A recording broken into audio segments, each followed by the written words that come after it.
శ్రీమాత్రే నమః. శ్రీ గురుభ్యో నమః. తదుపరి సింహరాశి. సింహరాశి వారికి సంబంధించి ఈ యొక్క కాలసర్ప దోషానికి కేతువు మరియు కుజుడు ఈ సింహలగ్నంలోనే ఉన్నాడు కాబట్టి కాస్త సింహరాశి వారికి ఆరోగ్య సమస్యలు రావడము, మానసికమైనటువంటి ఆందోళన, నిద్రలేమితనము ఇట్లాంటి ఇబ్బందులు విపరీతంగా జరిగే అవకాశం ఉంది. అందున వీరికి 12వ స్థానంలో బుధ గ్రహం యొక్క సంచారం ఉండడం వలన వ్యాపారానికి సంబంధించిన సీక్రెట్స్ ని ఎవరికి చెప్పకూడదో వాళ్ళకి చెప్పడం, ఖర్చు పెట్టడం, దైవికమైనటువంటి ఏవైనా కార్యక్రమాలు, దేవాలయ సందర్శనాలు జరిగేటువంటి అవకాశం ఉంటుంది.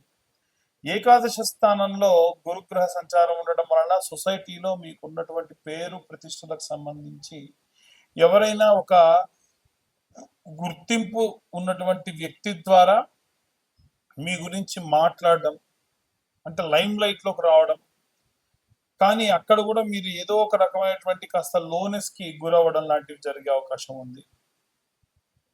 అలాగే ఈ యొక్క నవమ స్థానానికి వచ్చేసరికి నవమ స్థానంలో ఉన్నటువంటి దశమ స్థానంలో ఉన్నటువంటి ఈ యొక్క కెరీర్ కి సంబంధించినవన్నీ కూడా శుక్రుడు సంచారం చేయడం వలన దశమ స్థానంలో మీకు కెరీర్ కి సంబంధించి, ఇమేజ్ కి సంబంధించి మీరు ఎంత ట్రాన్స్పరెన్సీ, ఎంత ప్యూరిటీ, ఎంత హైజినిటీ మెయింటైన్ చేస్తే మీరు అంత బాగా ఎక్స్పోజ్ అవుతారు మీ కెరీర్ కి సంబంధించి.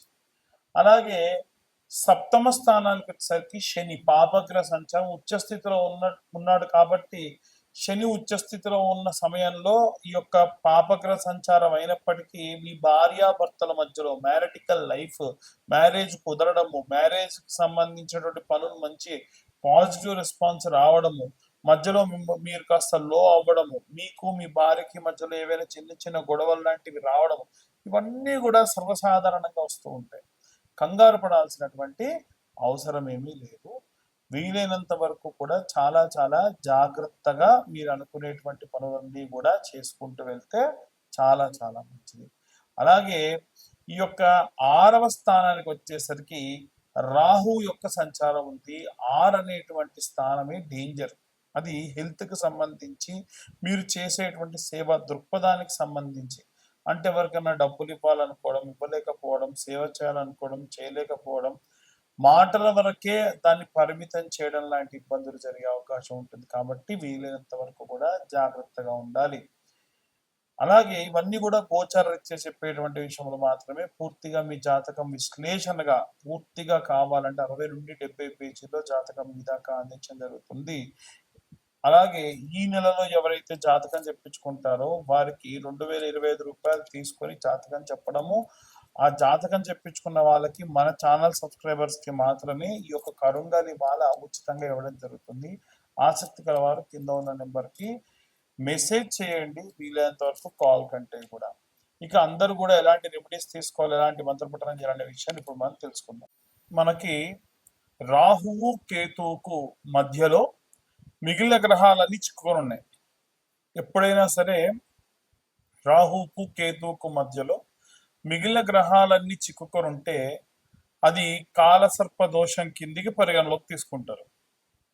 అయితే ఈ రాహుకేతువులకు మధ్యలో గనక ఈ యొక్క గ్రహాలన్నీ చిక్కుకొని ఉంటే మరి అందులో ఏ గ్రహాలు అనుకూలంగా ఉన్నాయి, ఏ గ్రహాలు అనుకూలంగా లేవు, దానివల్ల ఎలాంటి పరిస్థితులు ఉంటాయి, ఇవన్నీ కూడా మనకు ఈ యొక్క కాలసర్ప దోషం ఉన్నటువంటి కాలంలో తెలుస్తుంది. కాలసర్ప దోషం ఉంటే ఏమవుతుందనంటే పనులు సజావుగా సాగవు, ఏవైనా సరే అనుకున్న పనులు అనుకున్నట్టుగా జరగవు, దగ్గర దాకా వచ్చి వెళ్ళిపోవడము, అలాగే ఆరోగ్య సమస్యలు రావడము, ఇలాంటివి వస్తూ ఉంటాయి. అంటే అంత శ్రేయస్కరమైన కాలం కాదు. అయితే ఇప్పుడు ఈ గ్రహాలు ఎక్కడెక్కడ ఉన్నాయి, దాన్ని బట్టి ఎలాంటి పరిస్థితులు ఉంటాయి అనే విషయానికి వస్తే మనకు ఉన్నటువంటి గ్రహాలన్నీ కూడా చూసుకుంటే రాహు తర్వాతకి శని, ఆ తర్వాతకి శుక్రుడు 3వ స్థానంలో రాహువు నుంచి, చతుర్థ స్థానంలో గురువు, అలాగే పంచమ స్థానంలో బుధుడు, అలాగే షష్టమ స్థానంలో కుజుడు మరియు కేతు గ్రహాలు చిక్కుకొని ఉన్నాయి. ఇలా ఉన్న సమయంలో ఎవరన్నా ఇనుముకు సంబంధించి పనులు చేసే వాళ్ళకి అనుకూలంగా ఉంటుంది. శుక్రుడికి సంబంధించి అంటే ఎవరైనా సరే ఒక కాస్మెటిక్స్ కానీ, బ్యూటీకి సంబంధించి కానీ, అలంకారానికి సంబంధించి కానీ, సినిమా వాళ్ళకి అనుకూలంగా ఉంటుంది. అలాగే రాజకీయ నాయకులకు అనుకూలంగా ఉంటుంది. కానీ ఎవరైతే ఉద్యోగస్తులు ఉన్నారో ఉద్యోగస్తులు ఎవ్వరికి కూడా బాగాలేదు. రెసిషన్ తో కూడినటువంటి కాలం అని చెప్పొచ్చు. బిజినెస్ పరంగా కూడా వ్యాపారస్తులు కూడా చాలా నష్టపోయేటువంటి కాలము. అలాగే కుజుడు మరియు కేతువు ఎప్పుడైతే కలిసి ఉందో ఆ సమయం కూడా అంత శ్రేయస్కరం కాదు. కాబట్టి ఏం చేయాలి అని అంటే అందరం ఈ రాశి వారు ఆ రాశి వారని కాదు, ఇంట్లో ఉన్న చిన్న పిల్లలు పెద్ద పిల్లలు అని కాదండి. అందరూ కూడా చేయవలసినటువంటి పని ఏమిటి అని అంటే సుబ్రహ్మణ్యేశ్వర స్వామి ఆరాధన చేయడం మంచిది. సుబ్రహ్మణ్య ఆరాధన విశేష శక్తినిస్తుంది. కాస్త డబ్బున్న వాళ్ళు ఏం చేయండి అంటే ఏ స్కందగిరి టెంపుల్కో అక్కడ అభిషేకం చేయించడము, పళని కానీ కుక్కి కానీ, అలాగే ఈ యొక్క సుబ్రహ్మణ్యేశ్వర స్వామి క్షేత్రాలు ఎక్కడెక్కడ ఉంటే అక్కడక్కడికి వెళ్ళి దర్శించుకొని రావడం మంచిది. మనం అంత దాకా వెళ్ళి చేయలేమండి, కాస్తలో కాస్త మన ఇంటి దగ్గరే మనం ఏవైనా చేయగలమా అంటే మనము ప్రతి మంగళవారము ఈ నెలలో ఉన్నటువంటి అన్ని మంగళవారాలు కూడా జూలై నెలలో జంట నాగులు ఉంటాయి కదా, జంట నాగులకు ఇప్పుడు నేను చెప్పిన విధంగా మీరు పూజ చేసుకోండి. ఒకటి, ఒక 2 లీటర్ల వాటర్ బాటిల్ తీసుకోండి. ఎంగిలి చేయకుండా ఆ నీళ్లు మొదటి వారం దేవుడికి వాడండి. రెండో వారం నుంచి బాటిల్ దేవుడి పూజకి పక్కకు పెట్టుకోండి. అయితే ఈ తీసుకెళ్ళినటువంటి పదార్థాలు ఏమేమి తీసుకెళ్ళాలంటే వాటర్ బాటిల్ ఒకటి, అలాగే పాల ప్యాకెట్, అది కూడా ఆవు పాల ప్యాకెట్ ఒక 10 రూపాయలతో 20 రూపాయలతో తీసుకొని వెళ్ళండి. అలాగే ఒక 5 నుంచి 10 రూపాయల క్వాంటిటీ కల పసుపు కుంకుమ, 5 రూపాయల పసుపు 5 రూపాయల కుంకుమ, అలాగే కొంత గంధం, అలాగే ఒక్క 10 రూపాయల పూలు, అంతే, ఎక్కువద్దు. ఒక కొత్త మట్టి చిప్పలు ఒక 2, 3 ఒత్తులు, 10 రూపాయల నెయ్యి ప్యాకెట్, ఇంతే. కావాల్సినటువంటి పదార్థాలు ఇంతే. ఏదైనా పండు తీసుకెళ్తే ఒక 2 అరటిపళ్ళు, అంతే. మొట్టమొదలు జంట నాగుల దగ్గరికి వెళ్ళి మనసులో ఈ పూజ చేసినంతసేపు కూడా ఓం నమో స్కందాయ నమః అన్న మంత్రం చెబుతూ ఆ నీళ్లను పోసి శుభ్రంగా తుడిచేసి ఆ శిలను సగం వరకు వాడుకొని, నీళ్లు మొత్తంగా పోయకూడదు. పాల ప్యాకెట్తోని పాలు పోయండి, ఆవు పాలు. తర్వాతకి మళ్ళీ నీళ్లు పోయండి. తర్వాతకి ఇంత చిన్న ఆకు కానీ పేపర్ ప్లేట్ కానీ తీసుకుని దాంట్లో పసుపు మరియు గంధము, పసుపు తక్కువ గంధం ఎక్కువ కలుపుకొని ఆ శిల మొత్తానికి కూడా చందన లేపనాన్ని రాయండి. మనకు సుబ్రహ్మణ్య బాలము అని, సుబ్రహ్మణ్య గద్యము అని, సుబ్రహ్మణ్య కరావలంబ స్తోత్రము అని ఇలాంటివి ఉంటాయి. ఎవరన్నా చదవలేని వాళ్ళు ఈ కరావలంబ స్తోత్రం ఫోన్లో పెట్టేసుకొని మీ పక్కన పెట్టేసుకొని కేవలం ప్రతి పద్యానికి ఆఖరిలో శ్రీ సుబ్రహ్మణ్య కరావలంబం వల్లీసనాద మమదేహి కరావలంబం అన్న మంత్రం వస్తూ ఉంటుంది. ఆ ఆఖరి మంత్రాన్ని చెప్పినా చాలు, ఆ పద్యం అంతా వస్తుంది. కాన్సన్ట్రేషన్ అంతా పద్యం మీద పెడుతూ మనం ఆ శిలను రాస్తూ వల్లీసనాద మమదేహి కరావలంబం అని వస్తుంది. అలా వచ్చినప్పుడు ఓం నమో స్కందాయ నమః మనసులో అనుకుంటూ శిలకు రాయండి. ఆ గంధం పసుపు కొద్దిగా, గంధం ఎక్కువగా రాయండి. ఆ తర్వాతకి జంట నాగులు ఇలా ఉంటాయి కదా, ఇలా ఇలా ఉంటాయి. మనకి ఉన్నటువంటి జంట నాగులలో ఒక సర్పానికి కింది నుంచి, పడగ కింది నుంచి ఒక బొట్టు కుంకుమ తీసుకోవాలి, బొట్టు పెట్టాలి, మళ్ళీ కుంకుమ తీసుకోవాలి, బొట్టు పెట్టాలి, మళ్ళీ కుంకుమ తీసుకోవాలి, బొట్టు పెట్టాలి. అలా 11 బొట్లు ఒక సర్పానికి పెట్టండి. ఇంకొక సర్పానికి కింది నుంచి పైకి 10 బొట్లు కుంకుమ తీసుకొని బొట్టు పెట్టాలి. అలా స్వామివారి శరీరం పైన లేపనం చేసిన గంధాన్ని తీసుకొని చేతికి పెట్టుకొని, మీ పిల్లలు కూడా వచ్చారు మీతో పాటు, మీ ఆయన వచ్చారు, మీ ఆయనకు పెట్టండి, మీరు పెట్టుకోండి, మీరు ఇక్కడ రాసుకోండి, మీ పుస్తక తాడుకు పెట్టుకోండి. ఇంకొంచెం తీసుకెళ్తాను, ఇంటికి తీసుకెళ్ళండి. ఇంట్లో ఉన్నటువంటి పసుపులోనో గంధంలోనో కలుపుకోండి, నిత్యం వాడుకోండి, చాలా మంచిది. ఇప్పుడు మీరు రాసిన తర్వాత ప్లేట్లో ఇంకొంచెం మిగిలింది, ఇంటికి తీసుకెళ్ళండి, రోజు మీరు వాడుకోండి. అయితే పొడిగా ఉన్నటువంటి పదార్థం ఏది కూడా తిరిగి ఇంటికి తీసుకెళ్ళకూడదు. స్వామివారిపై రాసినటువంటి ఆ గంధ లేపనాన్ని మాత్రమే మీరు ఇంటికి తీసుకెళ్ళాలి.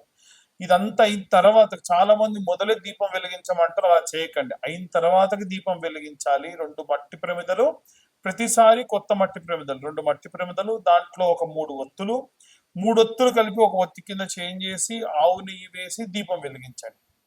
ఆ తర్వాతకి 21 ప్రదక్షిణాలు చేయండి. ఇప్పుడు మొదటి వారం నుండి ప్రారంభించి 21 ప్రదక్షిణాలు ప్రతి వారం చేశారనుకోండి, 5 వారాలు ఉంటాయి. 5 వారాలు చేయాలి ఖచ్చితంగా. 5వ వారానికి వచ్చేసరికి మీరు ఎన్ని ప్రదక్షిణాలు చేసినట్టు అవుద్ది? 105 ఇంటూ 5 అంటే 21 ఇంటూ 5 అంటే 105 ప్రదక్షిణాలు చేసినట్టు అవుద్ది. ఆఖరి వారం 3 ప్రదక్షిణాలు ఎక్కువ చేయండి, 3 సార్లు బొట్టు ఎక్కువ పెట్టండి. దీని వలన మీరు పూర్తిగా 108 సార్లు ఈ యొక్క సుబ్రహ్మణ్యేశ్వర స్వామికి అంటే జంట నాగులకు ప్రదక్షిణ చేసిన దానితో సమానం. కాబట్టి విశేషంగా ఏదైనా సరే ఈ కాలసర్ప దోషానికి సంబంధించి నెల మొత్తానికి కూడా కాలసర్ప దోషం ఉంది కాబట్టి ఈ రకమైనటువంటి ఇబ్బందులు కలిగే అవకాశం ఉంటుంది. చాలా చాలా జాగ్రత్తగా ఈ యొక్క ప్రదక్షిణాలు చేసుకోండి. ఇలా చేయడం వల్ల విశేషంగా మీరు సత్ఫలితాలు పొందవచ్చు. ఇదంతా కూడా మేము గోచార రీత్యా చెప్పేటువంటి విషయంలో మాత్రమే. చాలా మందికి చాలా రకాల అనుమానాలు ఉంటాయి. అయితే మన ఛానల్ చూసే వాళ్ళు నేను బాగా వెరిఫై చేసిన తర్వాతకి తెలుసుకుంది ఏంటంటే, మారుమూల గ్రామాల వాళ్ళు, ఉదాహరణకు చెప్పాలనంటే ఒరిస్సా బార్డర్ వరకు, విజయనగరము, శ్రీకాకుళము, కర్నూలు, అలాగే కడప జిల్లాల్లో ఉన్నటువంటి వాళ్ళు, నల్లగొండ జిల్లాలో ఉన్నటువంటి వాళ్ళు, కృష్ణా జిల్లాలో ఉన్నటువంటి వాళ్ళు, తెలంగాణలో కూడా నిజామాబాద్, బైన్సా దాకా కూడా చాలా మంది ఈ యొక్క వీడియోలు చూస్తూ ఉన్నారు. అందరూ ఏంటంటే జాతకం చెప్పించుకోవాలన్నటువంటిది ఇది ఉంటుంది, కానీ డబ్బులు వెచ్చించడానికి ఇబ్బందులు పడుతూ ఉన్నారు. వారి కోసం ప్రత్యేకంగా ఈ నెలలో ఇవంతా కూడా గోచార రీత్యా చెప్తున్నాం. పూర్తిగా జాతకం తెలుసుకోవాలంటే మీ పేరు, మీ date of birth, time, place కింద ఉన్న నెంబర్కి ఒక్కసారి మీరు వాట్సాప్ చేయండి. ఈ జాతకం అంతా కూడా 65 నుండి 70 పేజీల్లో మీకు అందించడం జరుగుతుంది. 2025వ సంవత్సరంలో కేవలం 2025 రూపాయలు మాత్రమే ఛార్జ్ చేయడం జరుగుతుంది జాతకం అంతా కూడా మీకు అందియడానికి. అయితే ఈ నెలలో ఎవరైతే జాతకం చెప్పించుకుంటారో వారికి పూర్తి ఉచితంగా ఈ కరుంగలి మాల ఇవ్వడం జరుగుతుంది. ఈ కరుంగలి మాల విశిష్టత ఏమిటంటే, పాతాళ శంభు మురుగన్ దేవాలయం అంటే సుబ్రహ్మణ్యేశ్వర స్వామి మెడలో వేసినటువంటి కరుంగలి మాలలు మా దాకా వస్తాయి. మళ్ళీ మేము కూడా హోమంలో పెట్టిన తర్వాతకే మీకు ఇవి ఇస్తూ ఉంటాం. కాబట్టి ఆసక్తి కలవారు కింద ఉన్న నెంబర్ కాంటాక్ట్ చేయండి. జాతకం చెప్పించుకుంటాం కానీ మాకు కరుంగలి మాల వద్దన్నా 2025 రూపాయలు. ఎందుకంటే కరుంగలి మాల నేను నా ఇంట్రెస్ట్ కొద్దీ మీ దాకా ఉచితంగా ఇచ్చేటువంటి ప్రయత్నం చేస్తూ ఉన్నాను. ఆసక్తి కలవారు కింద ఉన్న నెంబర్ కాంటాక్ట్ చేయండి. పూర్తిగా ఈ యొక్క జాతక విశ్లేషణ గురించి తెలుసుకోండి. సర్వే జన సుఖినో భవంతు. స్వస్తి.